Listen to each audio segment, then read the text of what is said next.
ജുമാ ജമാഅത്തിന് വേണ്ടി വീട്ടിൽ നിന്ന് പുറപ്പെട്ടു പോകാൻ പാടില്ല.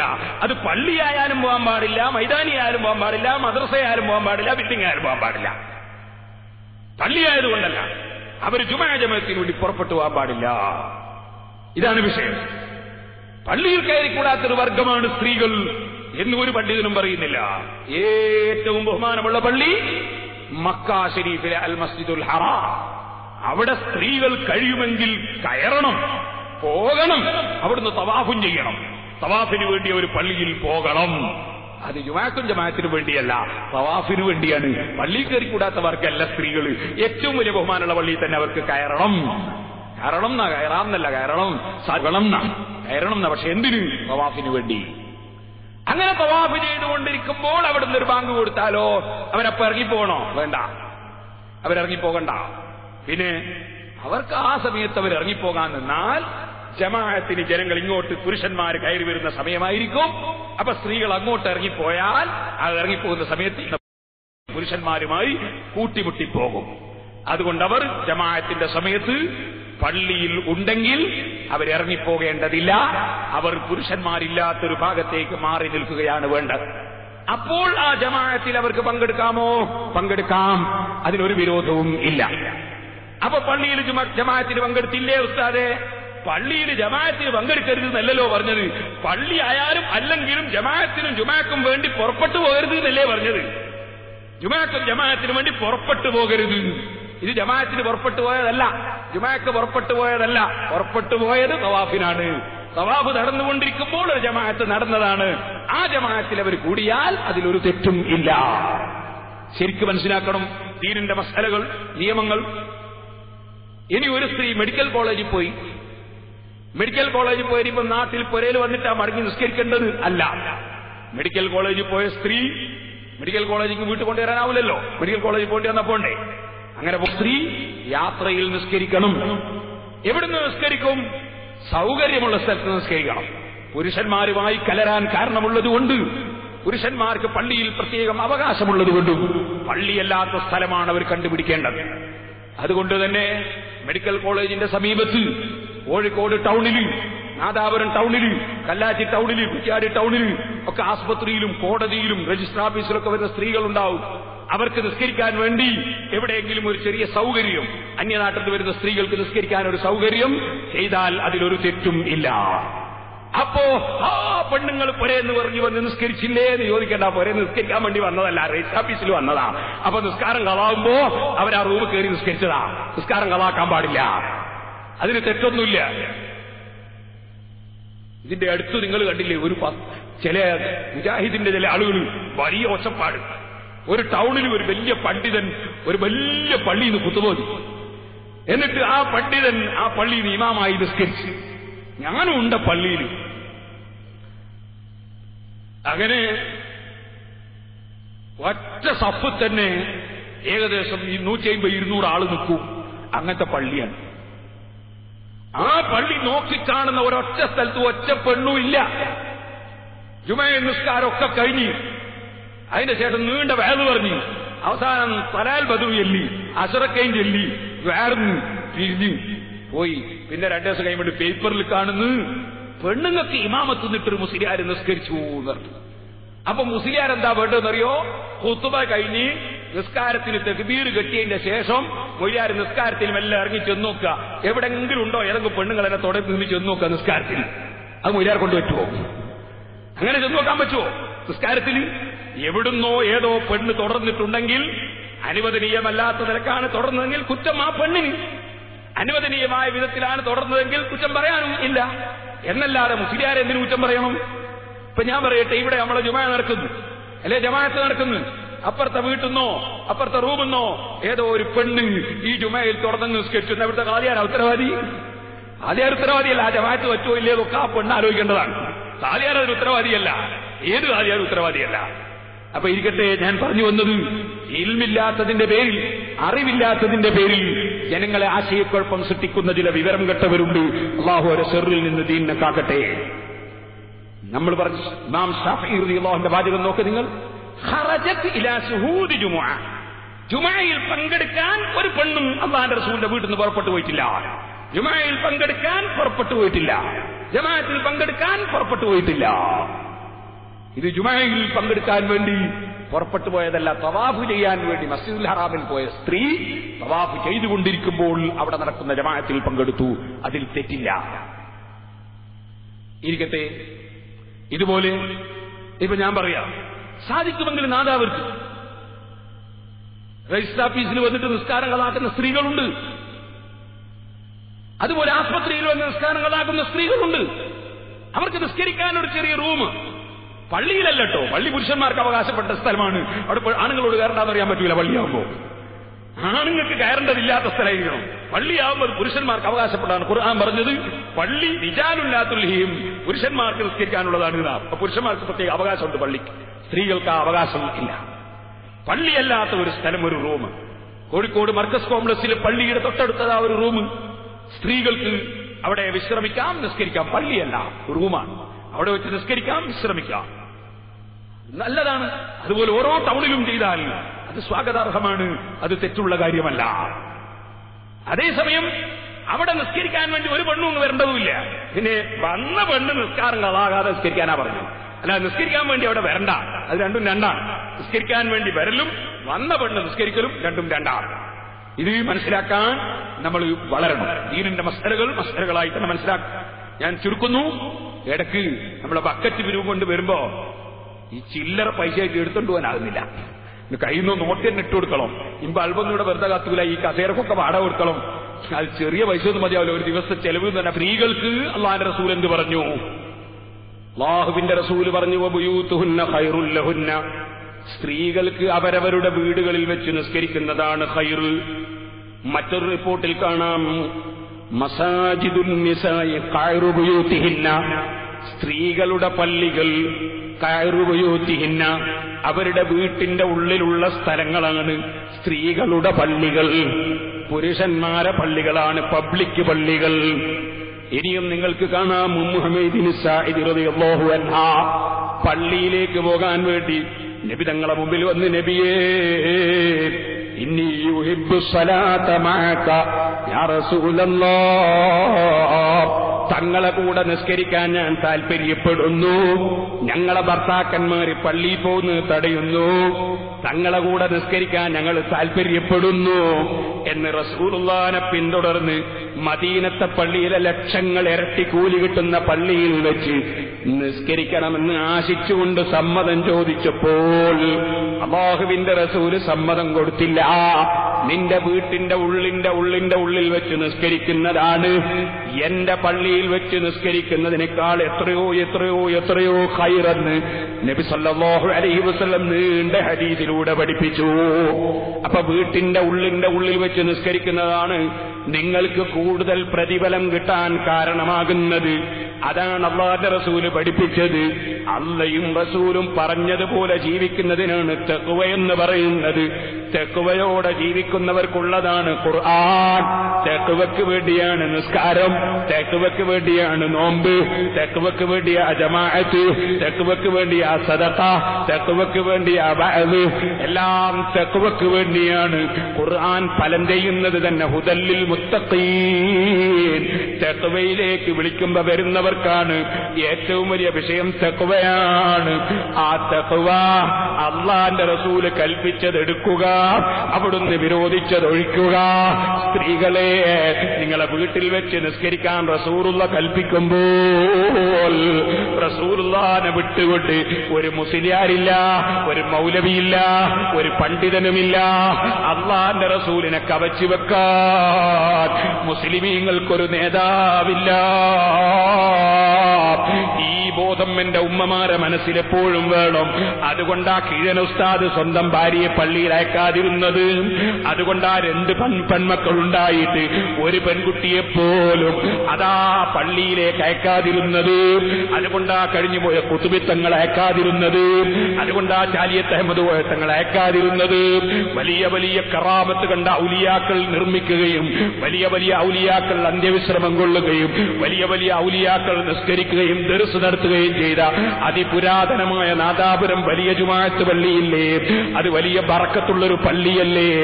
ആ മഹത്തായ പള്ളി, ആ പള്ളി നിങ്ങൾ നോക്കൂ, അത് ഉണ്ടാക്കിയ ജനങ്ങൾ മുതൽ ഇന്ന് വരെയുള്ള ഒരു വ്യക്തിയും അവിടെ ഒരു പെണ്ണിനെയും ജുമഅക്ക് കൊണ്ടുപോയില്ല, അവിടെ ഒരു പെണ്ണിനെയും ജുമഅക്ക് കൊണ്ടുപോകാൻ തുനിഞ്ഞില്ല. എത്ര ഔലിയാക്കളുണ്ട് അതിന്റെ പരിസരങ്ങളിൽ, അവരാരും അതിന് മുതിർന്നില്ല. അതുപോലെ പൊന്നാനിപ്പള്ളിയിൽ കൊണ്ടുപോയില്ല.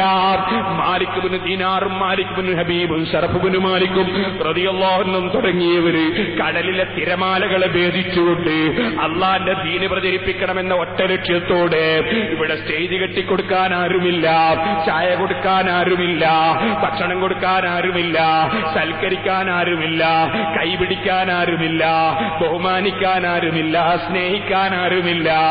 അങ്ങനത്തെ കാലത്ത് കടലിലെ തിരമാലകളെ മല്ലടിച്ചുകൊണ്ട് ഇന്നത്തതുപോലെ യന്ത്രം ഘടിപ്പിച്ച കപ്പലില്ല, ബോട്ടില്ല, പ്ലെയിനില്ല, ട്രെയിനില്ല, കാറില്ല, വെറും പായക്കപ്പലിൽ കയറിയിട്ട് മാസങ്ങളോളം തിരമാലകളെ ഭേദിച്ച് കടലുകൾ താണ്ടിയിട്ട് ഈ രാജ്യത്ത് വന്ന് ഒരൊറ്റ മുസ്ലിമില്ലാത്ത നാട്ടിൽ വന്ന് ലാ ഇലാഹ ഇല്ലല്ലാഹ് മുഹമ്മദുർ റസൂലുള്ളാഹ് എന്ന കലിമത്തു തൗഹീദ് പ്രചരിപ്പിക്കുമ്പോ, ഖുർആൻ ഓതി കേൾപ്പിക്കുമ്പോ, നിസ്കാരം പഠിപ്പിക്കുമ്പോ, നോമ്പും സക്കാത്തും ഹജ്ജും പഠിപ്പിക്കുമ്പോ ആ വന്ന മഹാന്മാർ എന്തൊരു ഇഖ്ലാസുള്ളവരാണ്.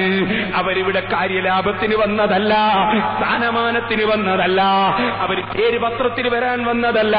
അവരെ സ്വീകരിക്കാൻ ഒരൊറ്റ മുസ്ലിം പോലുമില്ലാത്ത കാലത്ത് ഈമാനിന്റെ ശക്തി കൊണ്ട് മാത്രം അവർ കരാട്ടക്കാരല്ല. അവരെ കയ്യിൽ ബോംബില്ല, അവരെ കയ്യിൽ വാളില്ല, അവരെ കയ്യിൽ കത്തിയില്ല, അവരെ കയ്യിൽ ആയുധമില്ല. അവരുടെ ആയുധം ഈമാനാണ്, അവരുടെ ആയുധം തഖ്വയാണ്.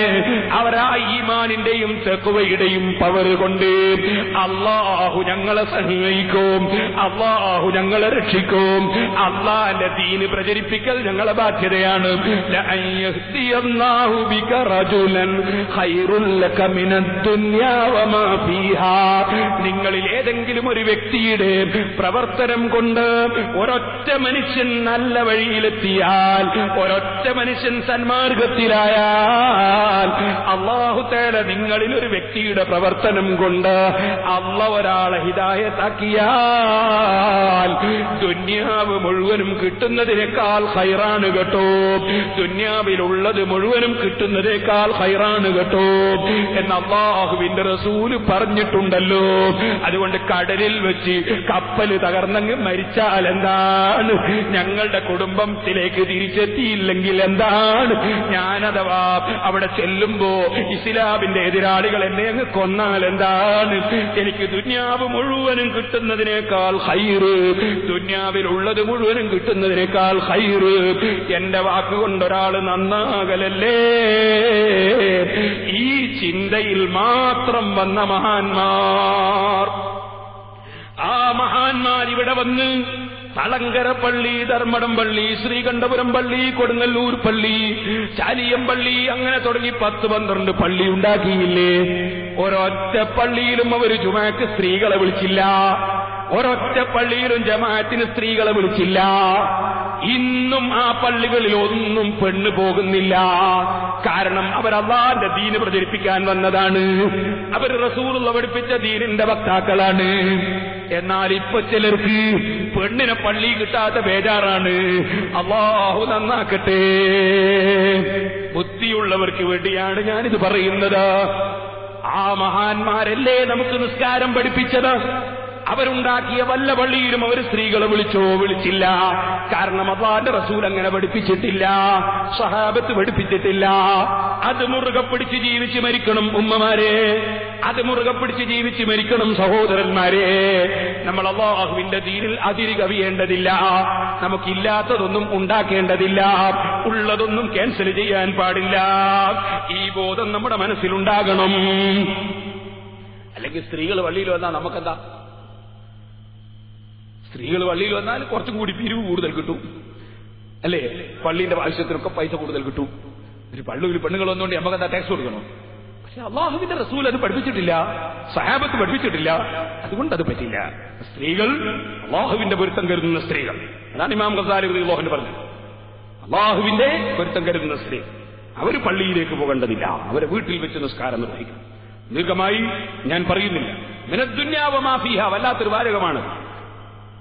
നിങ്ങളുടെ പ്രവർത്തനം കൊണ്ട് ഒറ്റ മനുഷ്യൻ നന്നായാൽ ഖൈറുൽ ലക മിനദ്ദുന്യാവ മാ ഫീഹാ, ദുന്യാവും ദുന്യാവിലുള്ളത് മുഴുവനും കിട്ടുന്നതിനേക്കാളും ഖൈർ എന്നല്ലേ പറഞ്ഞത്? ഒരു മന്ത്രിയാകുന്നതിനേക്കാൾ, മുഖ്യമന്ത്രിയാകുന്നതിനേക്കാൾ, പ്രധാനമന്ത്രിയാകുന്നതിനേക്കാൾ, അമേരിക്കയുടെ പ്രസിഡന്റ് ആകുന്നതിനേക്കാൾ, UN-യുടെ സെക്രട്ടറി ആകുന്നതിനേക്കാൾ, ലോകമൊട്ടാകെ അടക്കി ഭരിക്കുന്ന രാജാവാകുന്നതിനേക്കാളും ഖൈർ, ഇതാ ദുന്യാവിലുള്ളത് മുഴുവനും കിട്ടുന്നതിനേക്കാൾ ഖൈർ നിന്റെ പ്രവർത്തനം കൊണ്ട് ഒരാൾ നന്നാകലാണ്. മുഹമ്മദുർ റസൂലുള്ളാഹി. അപ്പോ അമേരിക്കന്റെ പ്രസിഡന്റ് സ്ഥാനത്തേക്ക് ഒരാൾ, വേറൊരാളോ ഞാൻ മുഖേന ഒരാൾ നന്നാകണം എന്ന പ്രവർത്തനത്തിലേക്ക് ഒരാൾ, ആരാ ജയിച്ചവൻ? ജയിച്ചവൻ ഞാൻ മുഖേന ഒരാൾ നന്നാകണം എന്ന് ഉദ്ദേശിക്കുന്നവരാ. കാരണം അമേരിക്കന്റെ പ്രസിഡന്റ് എല്ലാ കാലത്തും പ്രസിഡന്റ് അല്ല, ഒരു ദിവസം അതും വിട്ടു പോകണം അവൻ. ഏത് പ്രസിഡന്റും ഇറങ്ങണം കസേരമെന്ന്. അതേ സമയത്ത് അള്ളാഹ് കൊടുക്കുന്നത് തീർന്നു പോകുന്ന പ്രതിഫലമല്ല. അതുകൊണ്ടാണ് നബി സല്ലല്ലാഹു അലൈഹി വസല്ലം തങ്ങൾ അങ്ങനെ പറഞ്ഞത്. ഞാൻ നീട്ടി സംസാരിക്കുന്നില്ല സഹോദരന്മാരെ. അപ്പോൾ നിങ്ങൾ മനസ്സിലാക്കണം, പള്ളിക്ക് ബഹുമാനമുണ്ടാകും. എന്റെ സ്ത്രീകളോട് ഞാൻ പറയുന്നു, ഭർത്താക്കന്മാരെ പള്ളിയിലേക്ക് അയക്കാൻ നിങ്ങൾ പ്രചോദനം നൽകും. നിങ്ങൾ ചെറുപ്പക്കാരായ ഭർത്താക്കന്മാരോട് നിങ്ങൾ എന്തേ പള്ളി പോകാത്തത്? വെള്ളിയാഴ്ച ജുമഅക്ക് പോകാത്ത ഭർത്താക്കന്മാരുടെ നിങ്ങൾ ചോദിക്കണം, നിങ്ങൾ എന്തേ പള്ളി പോകാത്തത്? പള്ളി നിങ്ങളെപ്പോഴത്തെ മുസ്ലിമീങ്ങളൊക്കെ പള്ളി പോകുന്നില്ലേ, നിങ്ങളെന്തേ പള്ളി പോകാത്തത് ചോദിക്കണം ഭാര്യമാർ.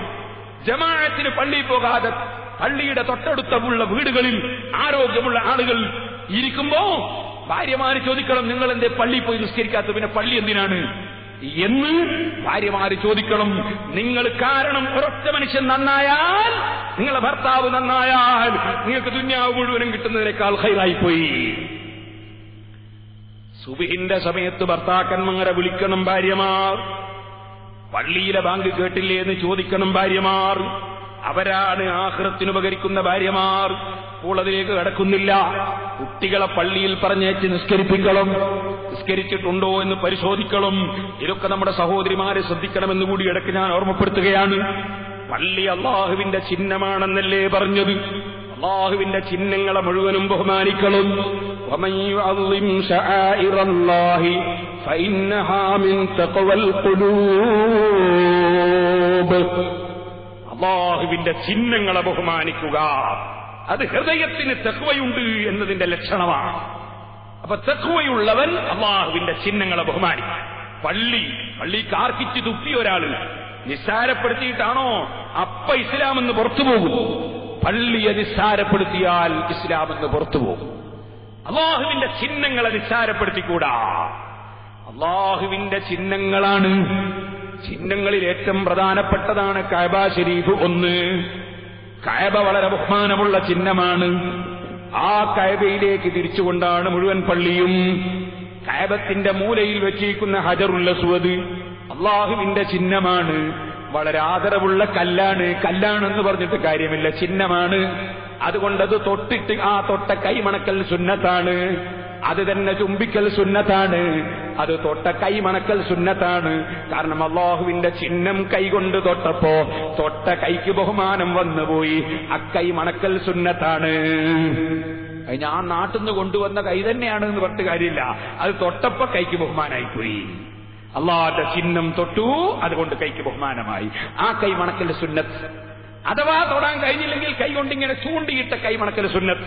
നിങ്ങൾ നോക്ക്, വായുവിനിങ്ങനെ ചൂണ്ടിയിട്ടേ ഉള്ളൂ, അപ്പോഴേക്ക് ആ കൈക്ക് ബഹുമാനമായി പോയി. ബഹുമാനം, ചിഹ്നങ്ങളുടെ ബഹുമാനം അങ്ങനെ. നിങ്ങൾ കണ്ടില്ലേ, ഖുർആൻ പറഞ്ഞു ഇന്ന സഫാ വൽ മർവത മിൻ ശആഇരില്ലാഹ്.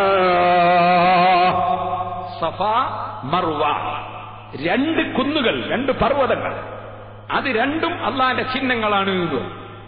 എന്താണ്? വലിയ ഉയരമുള്ളത് കൊണ്ടാ.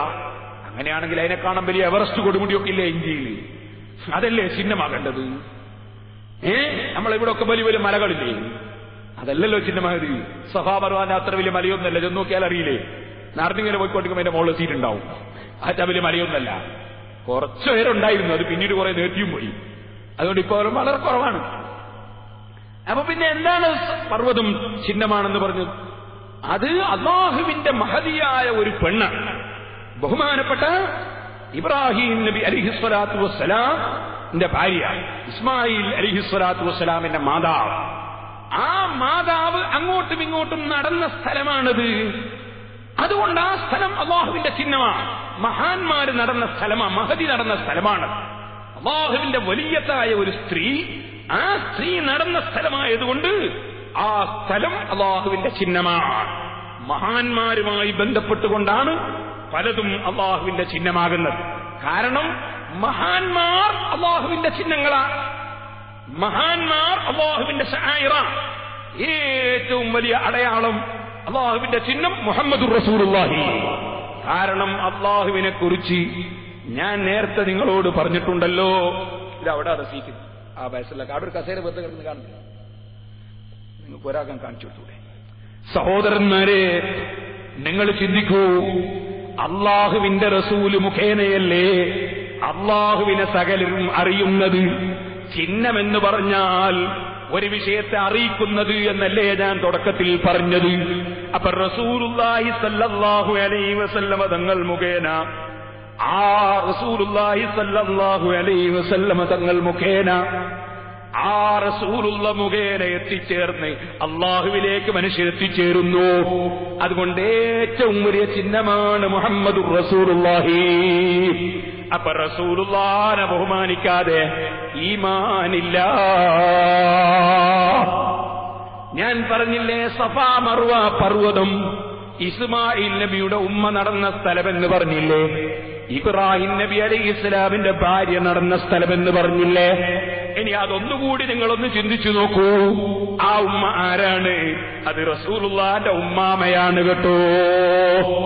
ഇസ്മായിൽ നബി അലൈഹി ഇസ്ലാം റസൂലുള്ളാഹിന്റെ ഉപ്പാപ്പയല്ലേ? ആ ഇബ്രാഹിം നബി അലൈഹി ഇസ്ലാം റസൂലുള്ളാഹിന്റെ ഉപ്പാപ്പയല്ലേ? അപ്പൊ റസൂലുള്ളാഹിന്റെ ഉമ്മാമയാണ് ഇസ്മായിൽ നബിയുടെ ഉമ്മ ഹാജർ ബീവി റളിയല്ലാഹു അൻഹാ. അതുകൊണ്ട് തന്നെ റസൂലുള്ളാഹിന്റെ ഉമ്മാമ നടന്ന സ്ഥലമാണ് സഫാ മർവ പർവ്വതം. അതിനെക്കുറിച്ച് തന്നെ ഖുർആൻ പറയുന്നു, ഇന്ന സഫാ വൽ മർവത മിൻ ശആഇരില്ലാഹ്. സഫാ മർവ പർവ്വതം അല്ലാഹുവിന്റെ ചിഹ്നങ്ങളിൽപ്പെട്ടതാണ്. ഇനി നോക്കൂ സഹോദരന്മാരെ, അവിടെ ഹജറുൽ അസ്വദിനെ കുറിച്ച് ഞാൻ പറഞ്ഞില്ലേ? ഹജറുൽ അസ്വദ് എന്താണ്? അത് സ്വർഗത്തിൽ നിന്ന് കൊണ്ടുവന്ന കല്ലാണ്. സ്വർഗത്തിനെന്താണ് ബഹുമാനം? സ്വർഗം അള്ള പഠിച്ചതല്ലേ? അതെ. നരകവും പഠിച്ചത് അള്ള തന്നെയല്ലേ? അപ്പൊ നരകവും സ്വർഗവും തമ്മിൽ സ്വർഗത്തിനെന്താണ് ബഹുമാനം? ആർക്കും പറയാൻ കഴിയില്ലേ. നരകമെന്ന് പറഞ്ഞാൽ അബൂജഹൽ, ഉത്ബത്ത്, ശൈബത്ത്, അതേ നമ്രൂദ്, ഖാറൂന്, ഫിർഔന്, അങ്ങനെ തുടങ്ങിയിട്ട് ദുഷ്ടന്മാരുടെ സങ്കേതമാണ് നരകം. നേരെ മറിച്ച് സ്വർഗമോ, സ്വർഗം അമ്പിയാക്കള്, ഔലിയാക്കള്, സാലിഹീങ്ങള്, ശുഹദാക്കള്, ആലിമീങ്ങള്, മോമിനീങ്ങള്, അങ്ങനെ അള്ള ബഹുമാനിച്ചവര് പോയി കൂടുന്ന സ്ഥലമാണ് സ്വർഗം. ആ സ്വർഗത്തിൽ കൊണ്ടുവന്ന കല്ലാണ് ഹജറുൽ അസ്വദ്. അതുകൊണ്ട് ഹജറുൽ അസ്വദ് അല്ലാഹുവിന്റെ ചിഹ്നമാണ്. അതിന് ബഹുമാനമാണ്. അത് ചുംബിക്കണമെന്നാണ്, അത് തൊട്ടു മണക്കണമെന്നാണ്. സഹോദരന്മാരെ, ചുരുക്കി ഞാൻ പറയട്ടെ, എവിടെ നോക്കിയാലും നിങ്ങൾക്ക് കാണാം മഹാന്മാരുമായി ബന്ധപ്പെട്ടതും അല്ലാഹുവിന്റെ ചിഹ്നങ്ങൾ തന്നെ. അല്ലാഹുവിന്റെ മഹാന്മാർ ഏറ്റവും മേലെയുള്ള ആളാണ് അഷ്റഫുൽ ഖൽഖ് മുഹമ്മദുർ റസൂലുള്ളാഹി. അല്ലാഹുവിന്റെ റസൂലിനെ ബഹുമാനിക്കണം. ചെറിയ ബഹുമാനം പോരാ. ഇനി നിങ്ങൾ നോക്കൂ, കഅബയുടെ ചുറ്റുഭാഗം, ആ കഅബയുടെ ചുറ്റുഭാഗം അത് മുഴുവനും മഹാന്മാരായ അമ്പിയാക്കളെ ഖബറല്ലേ? കഅബയുടെ ചുറ്റുഭാഗം ഹിജ്ർ ഇസ്മായിൽ എന്ന് പറഞ്ഞ് കഅബയുടെ ഒരു ഭാഗമില്ലേ? എന്താണ് ആ വാക്കിന്റെ അർത്ഥം? ഇസ്മായിൽ നബിയുടെ റൂം എന്നല്ലേ? ഇസ്മായിൽ നബി അലൈഹിസ്സലാമിന്റെ റൂം കഅബത്തിന്റെ ഒരു ഭാഗമാണത്. എന്താണ് ആ സ്ഥലം അങ്ങനെ? ബഹുമാനപ്പെട്ട ഇമാം സർകശി റഹിമഹുല്ലാഹ് അവിടുത്തെ കിതാബിൽ രേഖപ്പെടുത്തുകയാണ്, ഓ ജനങ്ങളെ, മാ ബൈനൽ മഖാമി ഇലർ റുക്നി ഇലാ ബിഇരി സംസമ ഇലൽ ഹിജ്രി ഖബ്റു 77 നബിയ്യൻ ജാഊ ഹാജീന ഫമാതു ഫഖബിറൂഹുനാ. 77 നബിമാർ ഹജ്ജിന് വന്നു. ആ 77 നബിമാരോടും ഹജ്ജിന് വന്നപ്പോൾ അവിടുന്ന് വഫാത്തായി. ആ വന്ന 77 നബിമാരുടെയും ഖബർ നമ്മൾ തവാഫ് ചെയ്യുന്ന, നമ്മൾ നിസ്കരിക്കുന്ന സ്ഥലത്താണെന്ന് ഇമാം സർക്കശി രേഖപ്പെടുത്തുന്നു. പിന്നെയും ബഹുമാനപ്പെട്ടവർ പറയുന്നു, ഇമാം അഹ്മദ് ബിൻ ഹംബൽ റളിയല്ലാഹു അൻഹു റിപ്പോർട്ട് ചെയ്ത ഈ ഹദീസ് ഉദ്ധരിച്ചുകൊണ്ട് അതിനുശേഷം വീണ്ടും പറയുന്നു, വഖദ് ഇസ്തഹറ അന്ന ഖബ്റ ഇസ്മാഈല വ ഉമ്മിഹി ഫിൽ ഹിജ്ർ. ഹിജ്ർ ഇസ്മാഈൽ എന്ന പേരിൽ കഅബത്തിന്റെ ഒരു ഭാഗമുണ്ടല്ലോ, അവിടെയാണ് ഇസ്മായിൽ നബി അലൈഹിസ്സലാമിന്റെ ഖബർ, ഇസ്മായിൽ നബിയുടെ ഉമ്മയുടെ ഖബർ. ഇത് പറഞ്ഞുകൊണ്ട് ബഹുമാനപ്പെട്ടവർ ഒരു വലിയ വിഷയം ചർച്ച ചെയ്യുകയാണ്. അതേ, അമ്പിയാക്കളെ മറവ് ചെയ്യപ്പെട്ട സ്ഥലത്ത് വെച്ച് നിസ്കരിക്കൽ കറാഹത്തുണ്ടോ ഇല്ലേ? അതില്ല എന്ന അഭിപ്രായത്തിന് ഉപോത്ബലകമായി ഈ കാര്യങ്ങൾ എടുത്തുദ്ധരിച്ചുകൊണ്ട് ഇമാം സർക്കശി വീണ്ടും പറയുന്നു, കദാലിക മസ്ജിദുൽ ഖൈഫ്, മിനയിലില്ലേ മസ്ജിദുൽ ഖൈഫ് എന്നൊരു പള്ളി, ആ പള്ളി വലിയ ബഹുമാനമുള്ള പള്ളിയല്ലേ? ഖാലത്ത് തബ്റാനി ഫീ മുഅ്ജമിഹി, ഇമാം തബ്റാനി മുഅ്ജമിൽ റിപ്പോർട്ട് ചെയ്ത ഹദീസ് ഉദ്ധരിച്ചുകൊണ്ട് പറയുന്നു, ഖാല റസൂലുള്ളാഹി സ്വല്ലല്ലാഹു അലൈഹി വസല്ലം ഫീ മസ്ജിദിൽ ഖൈഫ് ഖബ്റു 70 നബിയൻ. മിനയിലെ മസ്ജിദുൽ ഖൈഫ് എന്ന പ്രധാനപ്പെട്ട പള്ളി, ആ പള്ളിയിൽ 70 നബിമാരെ ഖബറുണ്ട്. സഹോദരന്മാരെ, അപ്പൊ വലിയ വലിയ മഹാന്മാരെ ഖബർ കഅബത്തിന്റെ ചുറ്റുഭാഗത്തുണ്ട്. കഅബത്തിന്റെ തന്നെ ഒരു ഭാഗമായ ഹിജ്ർ ഇസ്മാഈലിന്റെ ഉള്ളിലും ഉണ്ട്, മിനയിലെ പള്ളിയായ മസ്ജിദുൽ ഖൈഫിലും ഉണ്ട്. അതുകൊണ്ട് തന്നെ ആ സ്ഥലം ലോക മുസ്ലിങ്ങളുടെ ഏറ്റവും വലിയ ചിഹ്നമല്ലേ, ഏറ്റവും ബഹുമാനിക്കപ്പെടുന്ന സ്ഥലമല്ലേ? മഹാന്മാരെ മക്ബറുകൾ ബഹുമാനമുള്ളത് തന്നെ, മഹാന്മാരെ മക്ബറുകൾ ആദരിക്കപ്പെടേണ്ടത് തന്നെ. മക്ബറകളെ ആദരിച്ചുകൂടാ, മക്ബറയിൽ കിടക്കുന്ന മഹാന്മാരെ ആദരിച്ചുകൂടാ എന്ന് പറയുന്ന വാദം ഇസ്ലാമിന്റെ അടിസ്ഥാനം പഠിക്കാത്തത് കൊണ്ടാണ്, ഇസ്ലാം എന്താണെന്നറിയാത്തത് കൊണ്ടാണ്, ഖുർആനും ഹദീസും ചരിത്രവും പഠിക്കാത്തത് കൊണ്ടാണ്. അതുകൊണ്ട് തന്നെ മഹാന്മാരെ മക്ബറകൾ അത് അള്ളാഹുവിന്റെ മഹാന്മാര് കിടക്കുന്ന സ്ഥലമെന്ന നിലയ്ക്ക് ആദരിക്കപ്പെടുന്ന സ്ഥലം തന്നെ, റഹ്മത്തിറങ്ങുന്ന സ്ഥലം തന്നെ. ഇതുകൊണ്ടല്ലേ ഉമർ ഇബ്നുൽ ഖത്താബ് വഫാത്താകുന്ന സമയത്ത്, എന്റെ വഫാത്തിന് ശേഷം അള്ളാഹുവിന്റെ റസൂലിന്റെ ഖബർ, സിദ്ദീഖുൽ അക്ബർ റളിയല്ലാഹു അൻഹുവിന്റെ ഖബർ, ആ രണ്ട് മഹാന്മാരെ ഖബറിന്റെ സമീപത്ത് ഒഴിവുള്ള സ്ഥലത്ത് എന്റെ ശരീരം കൊണ്ടുപോയി മറവ് ചെയ്യപ്പെടണമെന്ന് ഉമർ ഇബ്നുൽ ഖത്താബ് ആഗ്രഹിച്ചു. അതിനുവേണ്ടി ആയിഷ ബീവിയോട് സമ്മതം ചോദിച്ചു. ആ സ്ഥലം ചോദിച്ചു വാങ്ങി. അതിനെക്കുറിച്ച് ഇമാം ഇബ്നു ഹജർ അസ്ഖലാനി റഹിമഹുല്ലാഹ് ഫത്ഹുൽ ബാരിയിൽ പറഞ്ഞില്ലേ, മഹാന്മാരെ മഖ്ബറയിൽ ഇറങ്ങുന്ന റഹ്മത്ത്, റസൂലുള്ളാഹിന്റെ ഖബറിങ്കൽ ഇറങ്ങുന്ന റഹ്മത്ത്, സിദ്ദീഖുൽ അക്ബറിന്റെ ഖബറിങ്കൽ ഇറങ്ങുന്ന റഹ്മത്ത്, അത് എനിക്ക് ഖിയാമത്ത് നാൾ വരെ കിട്ടണം എന്ന ആശ കൊണ്ടാണ് ഉമർ ഇബ്നുൽ ഖത്താബ് ആ സ്ഥലം ചോദിച്ചു വാങ്ങിയത്. ഇതുകൊണ്ടല്ലേ ഇമാം ഗസാലി റഹിമഹുല്ലാഹ് അവിടുത്തെ ഇഹ്യാ ഉലൂമുദ്ദീൻ രേഖപ്പെടുത്തിയത്, അതേ അല്ലാഹുവിന്റെ ഔലിയാക്കളും ആരിഫീകളും സാലിഹീകളും അവര് തുല്യരല്ല.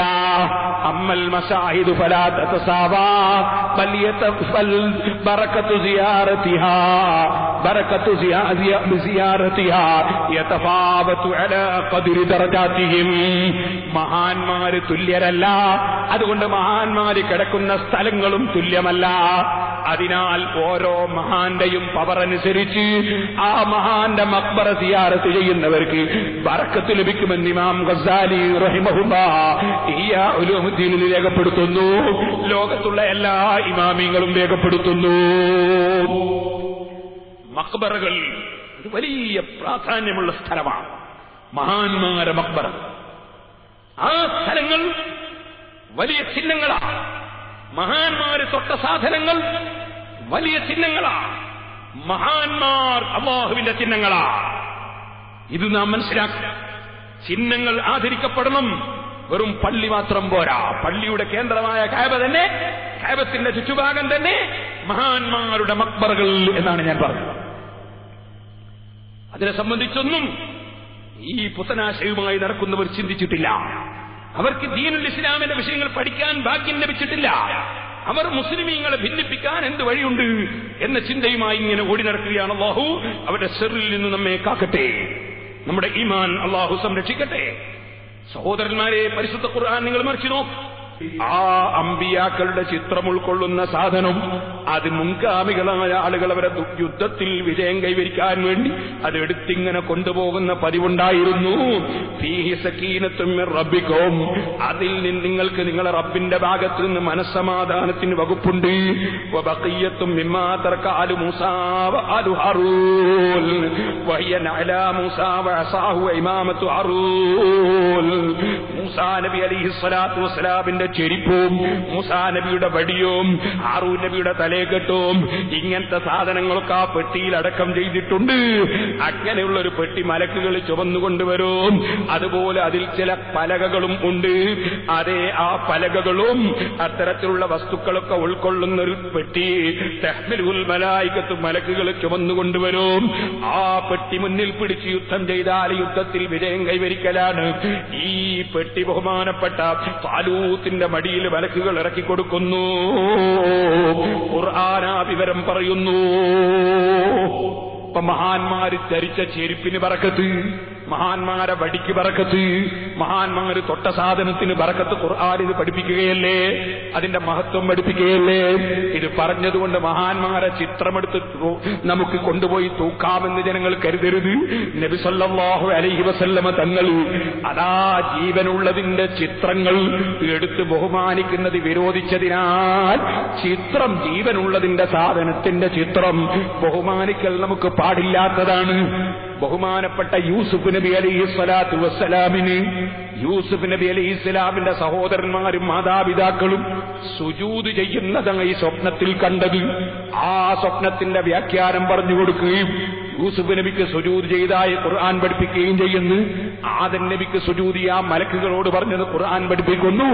പക്ഷേ സുജൂദ് കൊണ്ടുള്ള ബഹുമാനം നമുക്ക് പാടില്ല എന്ന് നമ്മളോട് പഠിപ്പിച്ചതുകൊണ്ട് നമുക്കത് പാടില്ലാത്തതുപോലെ ചിത്രം ബഹുമാനിക്കുക എന്ന കാര്യം ഈ സമുദായത്തിന് അള്ളാന്റെ റസൂല് വിരോധിച്ചതുകൊണ്ട് ചിത്രത്തെ ബഹുമാനിക്കൽ നമുക്ക് പാടുള്ളതല്ല.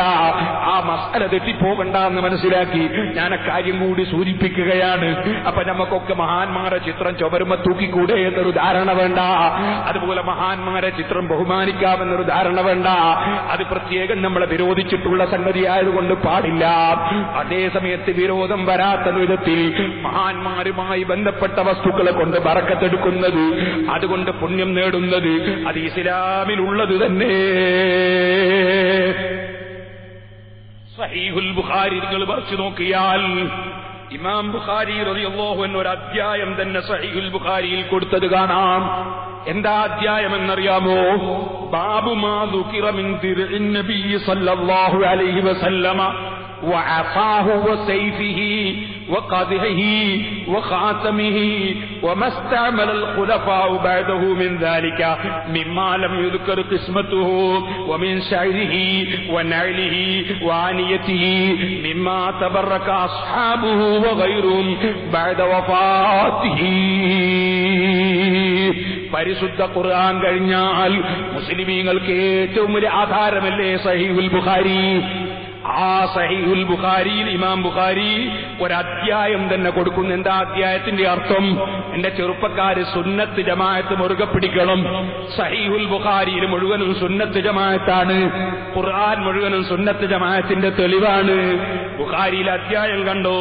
ബാബു മാ ദുകിറ മിൻ ദിർഇൻ നബി സല്ലല്ലാഹു അലൈഹി വസല്ലം, അല്ലാഹുവിന്റെ റസൂലിന്റെ പടത്തൊപ്പി പടയങ്കി, വഅസാഹു നബിയുടെ വടി, വസൈഫിഹി റസൂലുള്ളാഹിന്റെ വാള്, വഖദിഹി റസൂലുള്ളാഹിന്റെ പാത്രം, വഖാതമിഹി റസൂലുള്ളാഹിന്റെ മോതിരം, വമസ്തഅമലൽ ഖുലഫാഉ ബഅദഹു, 4 ഖുലഫാഉർ റാഷിദീങ്ങളും റസൂലുള്ളാഹിന്റെ കാലശേഷം ഉപയോഗിച്ച സാധനങ്ങൾ, മിൻദാലിക വസ്തുക്കളിൽ നിന്ന് ഉപയോഗിച്ചത്, മിമ്മാലം യുസ്കർ ഖിസ്മത്തുഹു അത് ഓഹരി ചെയ്യപ്പെട്ടതായി പറയപ്പെട്ടിട്ടില്ല.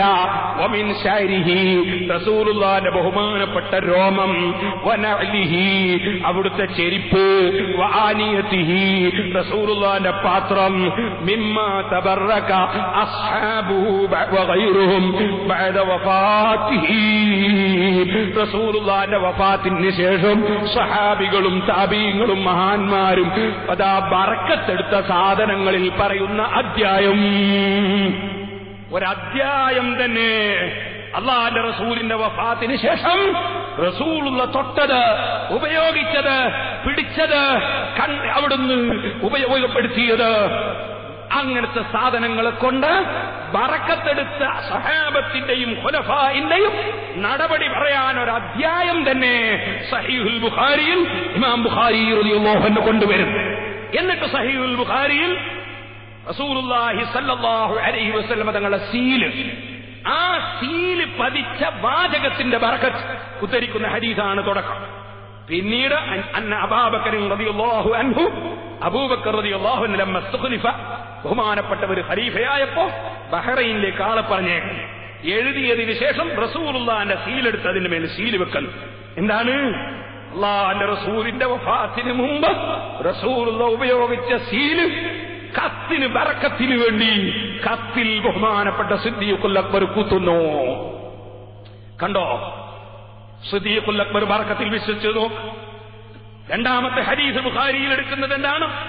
അഖ്റജ ഇലൈനാ അനസുൻ അലൈനി, അല്ലാഹുവിന്റെ റസൂലിന് 10 കൊല്ലം ഖിദ്മത്ത് ചെയ്ത അനസ് റളിയല്ലാഹു അൻഹു 2 ചെരുപ്പും എടുത്തിട്ട് ഇങ്ങോട്ട് വന്നു, 2 വാറുള്ള ചെരുപ്പ്. എന്നിട്ടോ ആ ചെരുപ്പ് കൊണ്ടുവന്ന് ഞാൻ കാണിച്ചിട്ട് പറഞ്ഞു, അന്നഹുമാ നഅലൻ നബി സല്ലല്ലാഹു അലൈഹി വസല്ലം, ഇത് റസൂലുള്ളാഹിന്റെ ചെരുപ്പാണ് കേട്ടോ. അവിടുത്തെ കാലിൽ ധരിച്ച ചെരുപ്പ് സഹാബത്ത് ബറക്കത്തിന് വേണ്ടി സൂക്ഷിക്കുന്നു, അത് കൊണ്ടുവന്ന ആളുകൾക്ക് കാണിച്ചു കൊടുക്കുന്നു. നിങ്ങൾ നോക്ക്, സഹാബത്ത് സുന്നത്ത് ജമാഅത്തിൽ വിശ്വസിച്ച ഒരു ഉറപ്പ് നോക്ക് നിങ്ങൾ. ബഹുമാനപ്പെട്ട ആയിഷ ബീവി റളിയല്ലാഹു അൻഹാ അഖ്റജത് ഇലൈനാ ആയിഷ ഇസാറൻ, പിന്നത്തെ ഹദീസ് ഇമാം ബുഖാരി റിപ്പോർട്ട് ചെയ്യുന്നു. ആയിഷ ബീവി ഒരു അരിയുടുപ്പ്, ഒരു തുണി, ഒരു മുണ്ട അതെടുത്തുകൊണ്ടുവരും. ഒരു നല്ല കട്ടിയുള്ള വലിയ, അത് യമനിൽ വെച്ചുണ്ടാക്കിയത്. വേറൊരു സാലും കൊണ്ടുവരും. അതെന്താണ്? അല്ലാഹുവിന്റെ റസൂൽ ധരിച്ച വസ്ത്രം ബറക്കത്തിന് വേണ്ടി സൂക്ഷിച്ചതാ. ഇമാം ബുഖാരി എത്ര ഹദീസുകളാണ് ഈ അധ്യായത്തിൽ ഉദ്ധരിച്ചത്? നബി സല്ലല്ലാഹു അലൈഹി വസല്ലമ തങ്ങൾ തൊട്ട സാധനം സഹാബത്ത് അതേ നിലക്ക് തൊടുന്നു, അതേ നിലക്ക് ഉപയോഗിക്കണം. അങ്ങനെയല്ലേ നബി സല്ലല്ലാഹു അലൈഹി വസല്ലമ തങ്ങളുടെ നഖം മുറിച്ച കഷ്ണങ്ങൾ സൂക്ഷിച്ച് അത് മരിക്കാൻ നോക്കുമ്പോ കൊടുത്തിട്ട് മുആവിയ റളിയല്ലാഹു അൻഹു പറയും, അല്ലാഹുവിന്റെ റസൂലിന്റെ നഖം മുറിക്കുമ്പോ ഞാൻ എടുത്തു വെച്ചതാ, ഇത് നിങ്ങൾ പൊടിച്ചിട്ട് ഞാൻ വഫാത്തായതിനു ശേഷം എന്നെ കഫൻ ചെയ്യുമ്പോ എന്റെ കണ്ണിലും മറ്റും ഈ നഖത്തിന്റെ പൊടിയൊന്നങ്ങ് നിങ്ങൾ ചേർത്തേക്കണം, എന്നിട്ട് നിങ്ങൾ അങ്ങ് വിട്ടേ, അല്ലാഹു തആല മുആവിയെ കൊണ്ട് ചെയ്യുന്നത് ചെയ്യട്ടെ. അല്ലാഹുവിന്റെ റസൂലിന്റെ നഖം മുറിച്ച കഷ്ണത്തിന്റെ ബറക്കത്ത് സഹാബത്ത് വിശ്വസിക്കുന്നത് നോക്ക് നിങ്ങൾ. അങ്ങനെയാണ് സുന്നത്ത് ജമാഅത്ത്. അല്ലാഹുവിന്റെ ചിഹ്നങ്ങളാണ് നബി സല്ലല്ലാഹു അലൈഹി വസല്ലം തങ്ങളുമായി ബന്ധപ്പെട്ടത്, അമ്പിയാക്കളും ഔലിയാക്കളുമായി ബന്ധപ്പെട്ടത്. അത് അല്ലാഹുവിന്റെ ചിഹ്നങ്ങളാണ്. അല്ലാഹുവിന്റെ ചിഹ്നങ്ങളെ ബഹുമാനിക്കുക എന്നത് അത് ഈമാനാണ്. അത് നശിച്ചാൽ പിന്നെ ഈമാനില്ല. ചിഹ്നങ്ങളെ ബഹുമാനിക്കുന്നത് നശിച്ചാൽ ഈമാനില്ല. നബി സല്ലല്ലാഹു അലൈഹി വസല്ലം ഒതുവെടുക്കുന്നു, സഹാബത്ത് ഓടി വരുന്നു.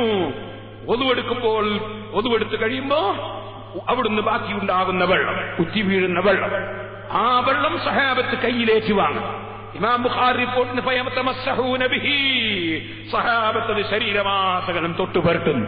റസൂലുള്ളാഹി ഉപയോഗിച്ച വെള്ളം ബറക്കത്തിന് തൊട്ടുപുരട്ടുന്നു.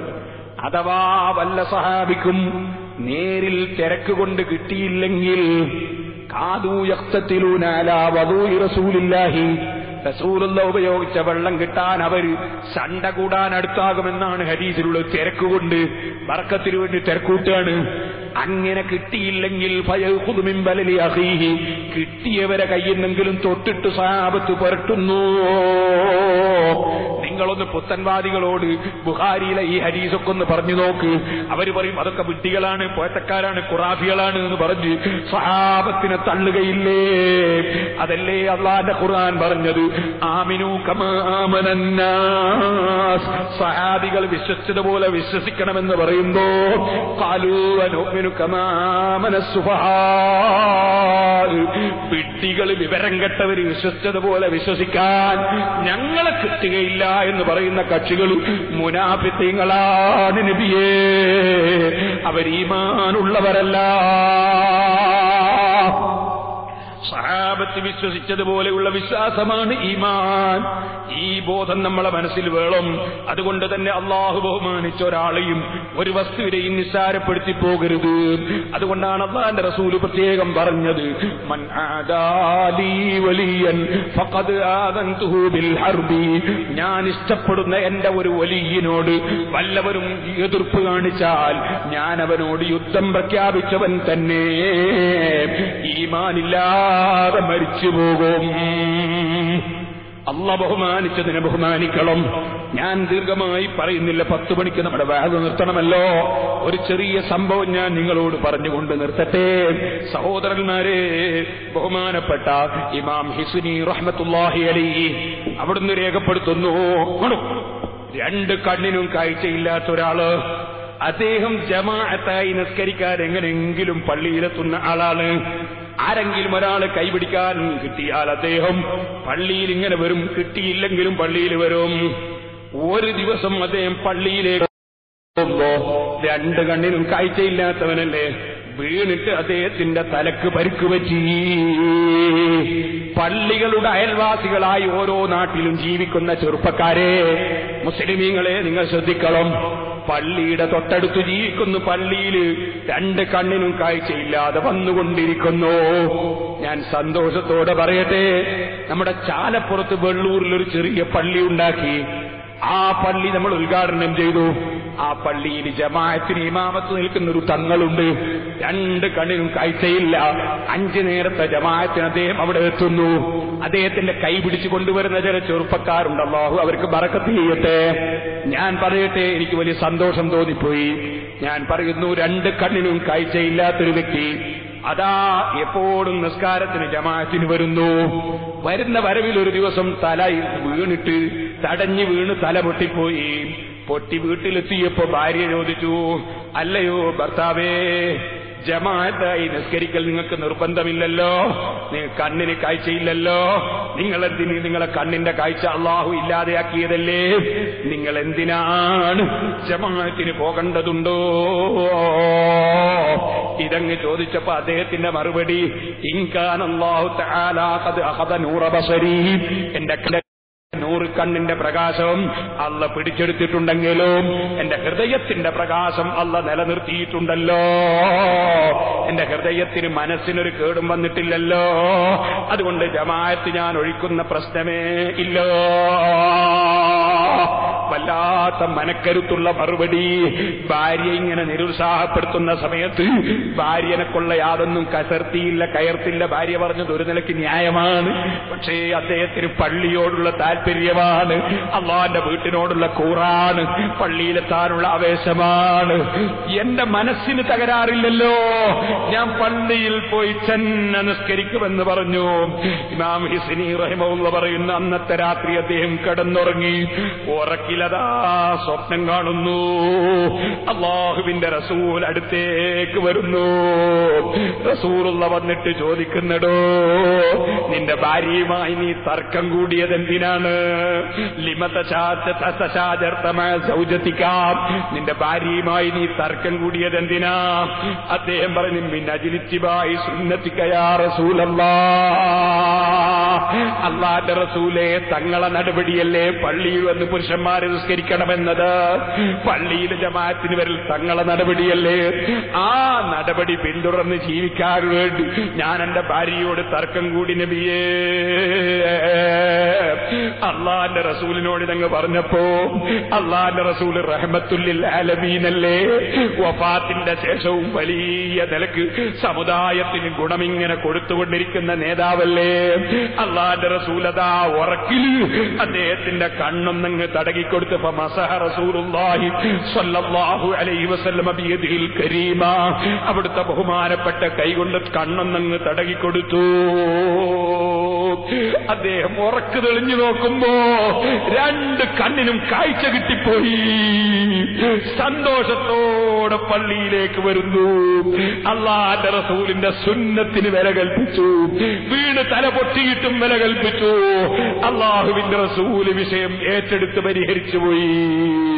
സഹോദരന്മാരെ, റസൂലുള്ളാഹിന്റെ സുന്നത്തിന് പ്രിയം വെക്കണം. പള്ളികളുമായി ബന്ധപ്പെട്ട ഹൃദയം വേണം. വറജുലുൻ ഖൽബുഹു മുഅല്ലഖും ബിൽ മസാജിദ്. പള്ളികളുമായി ബന്ധപ്പെട്ട ഹൃദയമുള്ളവൾ ഭാഗ്യവാൻ തന്നെ. എല്ലാവരും എഴുന്നേറ്റ് നിൽക്കണം. അല്ലാഹു ബഹുമാനിച്ചവരെയും ബഹുമാനിച്ചതിനെയും ബഹുമാനിക്കണം. അത് പോയാൽ ഈമാനിന് കേടുവന്നുപോയി. ആ വിഷയത്തിൽ വളരെ ചുരുക്കി 2 മിനിറ്റ് കൊണ്ടൊരു സംഭവം കൂടി ഞാൻ പറയട്ടെ. അതാ സഹോദരന്മാരെ, മുഴുവൻ പുത്തൻവാദികളും ഒരുപോലെ അംഗീകരിക്കുന്ന പണ്ഡിതനായ ഇബ്നുൽ ഖയ്യിമുൽ ജൗസി ഇബ്നു തൈമിയ്യയുടെ ശിഷ്യനാണ്. ആ ഇബ്നുൽ ഖയ്യിമുൽ ജൗസി രേഖപ്പെടുത്തുന്നു, ബഹുമാനപ്പെട്ട സഹാബത്തിനെ ചീത്ത പറയുന്ന ഒരു പുത്തൻവാദി ഉണ്ടായിരുന്നു. ആ പുത്തൻവാദിയായ മനുഷ്യൻ അദ്ദേഹം സലഫു സാലിഹീകളിൽപ്പെട്ട ഒരു മഹാന്റെ അയൽവാസിയാണ്. സഹാബത്തിനെ കുറ്റം പറയുന്ന പുത്തൻവാദിയാണ്. അബൂബക്കർ റളിയല്ലാഹു അൻഹുവിനെ കുറ്റം പറയും, ഉമർ ഇബ്നുൽ ഖത്താബിനെ കുറ്റം പറയും. അങ്ങനെയുള്ള ഒരു പുത്തൻവാദി ഉണ്ടായിരുന്നു. ഇമാം ഖൈറുവാനി തന്റെ കിതാബുൽ ബുസ്താനിൽ രേഖപ്പെടുത്തിയത് ഇബ്നുൽ ഖയ്യിം കിതാബ് റൂഹിലെടുത്ത് ഉദ്ധരിക്കുകയാണ്. ഈ അബൂബക്കർ റളിയല്ലാഹു അൻഹുവിനെയും സിദ്ദീഖുൽ അക്ബറിനെയും ചീത്ത പറയുന്ന പുത്തൻവാദി എന്റെ അയൽവാസിയാണ്. ഒരു ദിവസം അദ്ദേഹം റസൂലുള്ളാഹിന്റെ സഹാബത്തിനെ കുറ്റം പറയുന്നത് കേട്ടപ്പോ എനിക്ക് സഹിച്ചില്ല. ഞാൻ കൊടുത്തൊരൊറ്റ അടി. സിദ്ദീഖുൽ അക്ബറിനെ ചീത്ത പറയുന്നത് എനിക്ക് സഹിച്ചില്ല. ഉമർ ഇബ്നുൽ ഖത്താബിനെ ചീത്ത പറയുന്നത് സഹിച്ചില്ല. കൊടുത്ത് ഞാനൊരടി. ഫതനാവലനി. അയാൾ നല്ല ആരോഗ്യമുള്ളവനാണ്, ഞാൻ വളരെ പാവപ്പെട്ട ആളാണ്. അദ്ദേഹം എന്നെ നന്നായിട്ട് ഇങ്ങോട്ട് തിരിച്ചടിച്ചു. ഫൻസറഫ്തു ഇലാ മൻസിലി വഅന മഖ്മൂമുൻ ഹസീനുൻ. എനിക്ക് മനസ്സിന് വല്ലാത്ത വിഷമം. എന്റെ തൊട്ടപോലെ താമസിക്കുന്ന ഈ മനുഷ്യൻ സിദ്ദീഖുൽ അക്ബറിനെ ചീത്ത പറയുന്നവനായിപ്പോയല്ലോ, ഉമർ ഇബ്നുൽ ഖത്താബിനെ ചീത്ത പറയുന്നവനായിപ്പോയല്ലോ, അല്ലാഹു ബഹുമാനിച്ചവരെ ബഹുമാനിക്കാത്തവനായിപ്പോയല്ലോ. ഞാൻ വലിയ ദുഃഖത്തോടുകൂടെ പോയി. ഭക്ഷണമൊന്നും കഴിച്ചില്ലാത്ത എനിക്ക് അടികിട്ടിയ ക്ഷീണമുണ്ട്. ഇവന്റെ അടികിട്ടിയിലെ, ഈ സുന്നിയല്ലാത്ത ഇവന്റെ അടികിട്ടിയിലെ വലിയ ക്ഷീണത്തോടെ പോയി. ഞാനിങ്ങനെ കിടന്നു. ആ കിടത്തത്തിൽ ഞാനങ്ങ് ഉറങ്ങിപ്പോയി. ഫറഅയ്തു റസൂലല്ലാഹി സ്വല്ലല്ലാഹു അലൈഹി വസല്ലം ഫിൽ മനാം. ഉറക്കിൽ ഞാൻ അല്ലാഹുവിന്റെ റസൂലിനെ സ്വപ്നം കണ്ടു. ഫഖുൽതു യാ റസൂലല്ലാഹ്. ഞാൻ പറഞ്ഞു, അല്ലാഹുവിന്റെ റസൂലേ, ഫുലാനിൻ യസുബ്ബു അസ്ഹാബക. തങ്ങളെ സഹാബത്തിലെ ഈ ഒരു ചങ്ങാതി ഇങ്ങനെ ചീത്ത പറയുന്നു. എന്നോട് ചോദിച്ചു, മന്ന സഹാബി, എന്റെ സഹാബികൾ ആരെയാണ് ചീത്ത പറഞ്ഞത്? അബൂബക്കർ അബൂബക്കർ റളിയല്ലാഹു അൻഹു ഉമർ ഇബ്നുൽ ഖത്താബിനെയും ചീത്ത പറഞ്ഞു. അല്ലാഹുവിന്റെ റസൂൽ ഉടനെ എന്റെ കയ്യിൽ ഒരു കത്തി കൊണ്ട് തന്നു. ഖുദ് ഹാദിഹിൽ മുദിയത ഫദഹു ബിഹാ. ഈ കത്തി കൊണ്ടുപോയി അറുത്തടൂ അവനെ. സിദ്ദീഖുൽ അക്ബറിനെ ഉമർ ഇബ്നുൽ ഖത്താബിനെയും ചീത്ത പറയേ, ഈ കത്തി കൊണ്ടുപോയി അറുത്തു അവനെ എന്ന് പറഞ്ഞ കയ്യിലേക്ക് ഒരു കത്തി കൊണ്ട് നീട്ടി തന്നു. അല്ലാഹുവിന്റെ റസൂൽ ഉറക്കില്ല. ഫഅഖൽതുഹാ. ഞാൻ ആ ഉറക്കില കത്തി കൊണ്ട് വാങ്ങി. നോക്കുമ്പോ അവനവിടെ ഉണ്ട്. ഞാൻ അവനെ ഉറക്കിൽ സ്വപ്നം കാണുകയാണ്. ഞാൻ അവരെ എന്ത് ചെയ്തു? അവിടെ മറിച്ച് അവിടെ കിടത്തി ഞാൻ അങ്ങോട്ട് അറുത്തു അവനെ. എന്റെ കൈ മുഴുവനും അവന്റെ ചോരയായതായി എന്റെ ഉറക്കിൽ ഞാൻ സ്വപ്നം കണ്ടു. ഫാൽഖൈതുൽ മുദിയത. ഞാൻ ആ കത്തി അവിടെ ഇട്ടേച്ചു. വാഹുവൈതു ബിയദീലൽ അംസഹ. കൈമ ചോരയായല്ലോ എന്ന് വിചാരിച്ച് ഞാൻ നിലത്തിങ്ങനെ വെച്ചൊന്ന് വരക്കുകയാണ്. അങ്ങനെ വരക്കുന്ന സമയത്തിന്റെ ഉറക്കം തെളിഞ്ഞു പോയി. ഫന്തബഹുത്തു. ഞാൻ ഉറക്ക് തെളിഞ്ഞു പോയി. എന്റെ അയൽവാസിയുടെ വീട്ടിൽ പിന്നെ ഉറക്കേ ഉള്ള അട്ടഹാസമാണ് ഞാൻ കേൾക്കുന്നത്. ഞാൻ ഉറക്ക് തെളിഞ്ഞു നോക്കുമ്പോ എന്റെ തൊട്ടടുത്ത അയൽവാസിയല്ലേ സഹാബത്തിനെ കുറ്റം പറയുന്ന ഈ മനുഷ്യൻ, അവന്റെ വീട്ടിൽ നിന്ന് വലിയ അട്ടഹാസമാ കേൾക്കുന്നത്. എന്താണ് ആ വലിയ അട്ടഹാസത്തിന്റെ ശബ്ദം? ഞാൻ ചോദിച്ചു. പാലൂ. ആളുകളൊക്കെ അങ്ങോട്ട് ഓടിപ്പോകുന്നുണ്ട്. ഞാൻ ചോദിച്ചു, എന്താണ് അവിടെ? ആളുകൾ പറയുന്നു, ഫുലാനും മാത്ത ഫുജിയത്തൻ. ആ പുരക്കാരൻ പെട്ടെന്ന് മരണപ്പെട്ടു പോയി. എന്റെ ഉറക്കുതെളിയലോടുകൂടെ അദ്ദേഹം മരിച്ചു കഴിഞ്ഞിരിക്കുന്നു. ഫലമ്മാസ്ബഹന, നേരം വെളുത്തപ്പ ജീത്തു ഫനദർതുയിലൈഹി, ഞാൻ അങ്ങോട്ടൊന്ന് അവന്റെ വീട്ടിലേക്കൊന്ന് കയറി. ഞാൻ പോയിട്ടൊന്ന് നോക്കി എങ്ങനെ ഇവൻ മരിച്ചത് എന്ന് നോക്കി. അപ്പൊ നോക്കുമ്പോ അള്ളാന്റെ റസൂല് ഉറക്കിൽ എന്റെ കയ്യിൽ കത്തി തന്നിട്ട് ഞാൻ അറക്കാൻ വേണ്ടി ഓർഡർ തന്നു. ഞാൻ ആ കത്തി കൊണ്ട് അവന്റെ കഴുത്തിൽ വെച്ച് അറുത്തല്ലോ. ആ അറുത്ത സമയത്ത് ഞാൻ കത്തി വലിച്ച അടയാളം അങ്ങനെ തന്നെ കഴുത്തിൽ കാണാനുണ്ട്. ഞാൻ എന്റെ വീട്ടിൽ നിന്ന് ഉറക്കിൽ കണ്ടതല്ലേ, പക്ഷെ സംഭവം ഇവിടെ നടന്നിട്ടുണ്ട്. അവന്റെ കഴുത്തിന് ആ കത്തി വലിച്ചത് അടയാളം ഞാൻ അതേ നിലക്ക് തന്നെ കാണുന്നു. ഇത് നിങ്ങൾ മനസ്സിലാക്കണം. ഇത് എഴുതി വെച്ചത് കന്യത്ത് ഉസ്താദല്ല, കീവന ഉസ്താദല്ല, കാന്തപുര ഉസ്താദല്ല, ഉള്ളാളം തങ്ങളല്ല, ഇ കെ ഉസ്താദല്ല. ഇത് എഴുതി വെച്ചതാരാന്നറിയോ? മുജാഹിദ് സെന്ററിൽ നിന്ന് പ്രസിദ്ധീകരിക്കുന്ന ഇസ്ലാഹി പ്രസ്ഥാന ചരിത്രത്തിന്റെ രാമുഖം എന്ന പുസ്തകത്തിൽ ഞങ്ങളുടെ പതാക പിടിച്ച് മുന്നേറിയ നേതാവാണെന്ന് അവർ പരിചയപ്പെടുത്തിയ, മുജാഹിദ് സെന്ററിൽ പ്രസിദ്ധീകരിക്കുന്ന പുസ്തകത്തിൽ പരിചയപ്പെടുത്തിയ പണ്ഡിതനായ ഇബ്നുൽ ഖയ്യിം അദ്ദേഹത്തിന്റെ കിതാബ് റൂഹിന്റെ 231 പേജിൽ രേഖപ്പെടുത്തിയ ചരിത്രമാണ് ഞാൻ നിങ്ങളോട് പറഞ്ഞത്. നമ്മളെ പണ്ഡിതന്മാര് രേഖപ്പെടുത്തിയതാണെന്നല്ല പറഞ്ഞത്. ഓ സഹോദരന്മാരെ, അള്ള ബഹുമാനിച്ചവരെ ബഹുമാനിക്കാത്തവർ, അള്ള ബഹുമാനിച്ചതിനെ ബഹുമാനിക്കുന്നവർ, അള്ള ബഹുമാനിച്ചവരെ ബഹുമാനിക്കുന്നവർ അവർ തഖ്വയുള്ളവർ തന്നെ.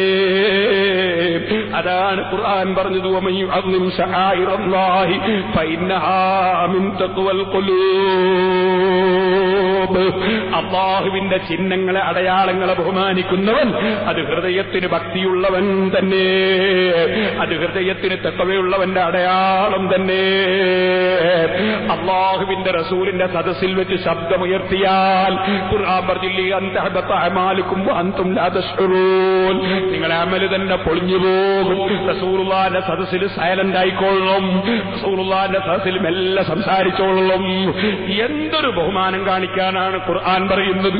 അല്ലാഹു ബഹുമാനിച്ചതിനെ ബഹുമാനിക്കണം, അല്ലാഹു ബഹുമാനിച്ചവരെ ബഹുമാനിക്കണം. അതില്ലെങ്കിൽ ഈമാനില്ല, തഖ്വയില്ല. അല്ലാഹുവിന്റെ റസൂലും സഹാബത്തും ലോകത്തുള്ള മുഴുവൻ മഹാന്മാരും അല്ലാഹു ബഹുമാനിച്ചവരെ നിസ്സാരപ്പെടുത്തുന്നവരുടെ എതിർചേരിയിൽ തന്നെ, അവരോടുള്ള സമരത്തിൽ തന്നെ. അല്ലാഹുവിന്റെ ചിഹ്നങ്ങളെ ബഹുമാനിക്കണം. അല്ലാഹുവേ, നീ ബഹുമാനിച്ചതിനെ ബഹുമാനിക്കുന്നവരിൽ ഞങ്ങളെ നീ ഉൾപ്പെടുത്തണം റഹ്മാനെ. ഒരുപാട് ആളുകൾ പല വിഷയങ്ങൾക്കും ദുആ ചെയ്യാൻ വേണ്ടി പറഞ്ഞവരുണ്ട്. സിറാജുൽ ഹുദ ആ സ്ഥാപനം അല്ലാഹു വലിയ ബർക്കത്ത് തന്നതാണ്. വെള്ളപ്പാണ്ട് രോഗം മാറിയവർക്ക് നേർച്ച ചെയ്തിട്ട്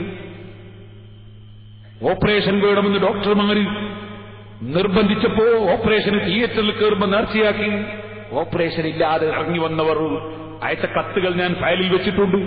വെള്ളപ്പാണ്ട് രോഗം മാറിയിട്ട് അയച്ച കത്തുകൾ ഞാൻ ഫയലിൽ വെച്ചിട്ടുണ്ട്.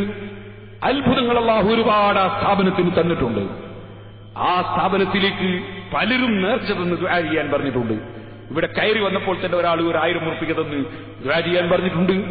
ഈ പള്ളിയും ഈ സ്ഥലവും ആ ബിൽഡിങ്ങും നമ്മുടെ ചാലപ്പുറത്ത് 2-3 കോടി ഉറുപ്പികയുടെ സ്ഥാപനങ്ങൾ ഉണ്ടാക്കിയിട്ടുണ്ടായത് കാണാത്തവർക്ക് പോയി കാണണം.